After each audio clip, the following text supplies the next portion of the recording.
Emergency funds aren't just a safety net. They're your secret weapon to financial freedom, and I'm about to tell you why. Having a solid emergency fund in place can be a total game changer, providing you with peace of mind and financial stability during unexpected situations. You know, life is full of surprises, and some of them can be pretty expensive. Your car breaks down, you lose your job, or you get hit with a huge medical bill. These are just a few examples of the kinds of emergencies that can throw your finances into chaos. But with an emergency fund, you'll be better equipped to handle these unexpected expenses without going into debt or disrupting your long-term financial goals. It's like having a cushion to fall back on, a safety net that catches you when you're feeling financially vulnerable. And let's be real, who doesn't want that kind of security? Having an emergency fund can be a huge weight off your mind, allowing you to focus on the things that matter most to you, rather than stressing about money all the time. Having an emergency fund is not just about being prepared for emergencies, it's also about achieving financial stability and freedom. When you have a solid emergency fund in place, you'll be less likely to go into debt, and you'll be more likely to stick to your long-term financial goals. You'll be able to invest in your future, whether that means saving for a down payment on a house, retirement, or your kids' education. The possibilities are endless, and it all starts with having a solid emergency fund. So, if you're not already prioritizing your emergency fund, it's time to start. It's not just about having a safety net, it's about building a foundation for long-term financial success.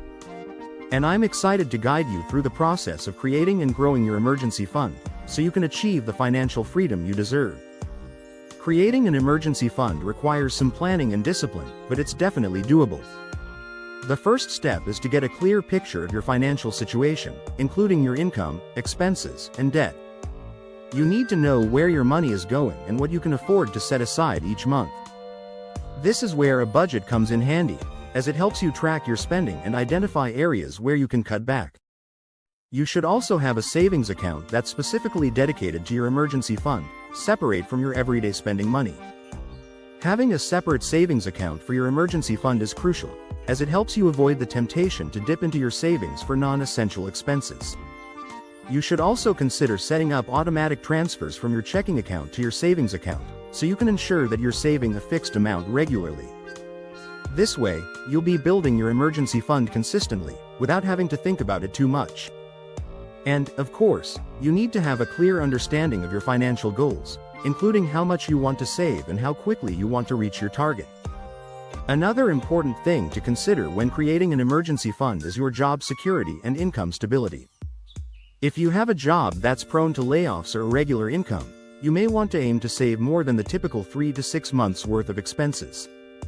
This will provide you with a bigger cushion in case you lose your job or experience a reduction in income. On the other hand, if you have a stable job with a steady income, you may be able to get away with saving less. The key is to find a balance that works for you and your unique financial situation. You should also consider other sources of income, such as a side hustle or investments, when determining how much to save for your emergency fund. If you have a diversified income stream, you may be able to save less than someone who relies on a single source of income. The key is to be realistic about your financial situation and to prioritize your emergency fund accordingly. By doing so, you'll be better equipped to handle unexpected expenses and achieve long-term financial stability. Determining the right amount for your emergency fund can be a bit tricky, but there are some general guidelines you can follow. A common rule of thumb is to save 3 to 6 months' worth of expenses, but this can vary depending on your individual circumstances. If you have a lot of high-interest debt, you may want to prioritize debt repayment over building your emergency fund. On the other hand, if you have a stable job and a solid income, you may be able to focus more on saving for long-term goals, such as retirement or a down payment on a house. To determine the right amount for your emergency fund, you should start by calculating your monthly expenses, including essential costs such as rent, utilities, and food. You should also consider other expenses, such as transportation, insurance, and minimum debt payments. Once you have a clear picture of your monthly expenses, you can multiply this number by the number of months you want to save for, such as 3 or 6 months. This will give you a rough estimate of how much you should aim to save. Another factor to consider when determining the right amount for your emergency fund is your emergency fund goals. What do you want to achieve with your emergency fund? Are you trying to save for a specific expense, such as a car repair or medical bill?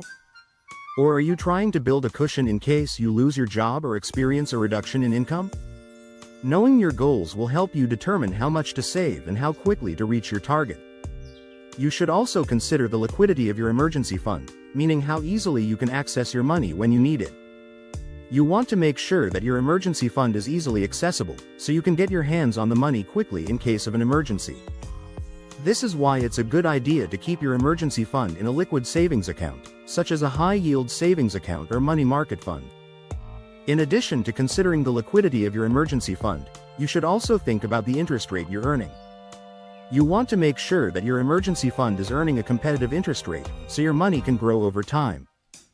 This is why it's a good idea to shop around for a high-yield savings account or consider other low-risk investment options, such as a certificate of deposit, CD, or treasury bill. To set savings goals for your emergency fund, you should start by determining how much you want to save and how quickly you want to reach your target. You can then break down your goal into smaller, manageable steps, such as saving a certain amount each month. This will help you stay on track and make progress towards your goal.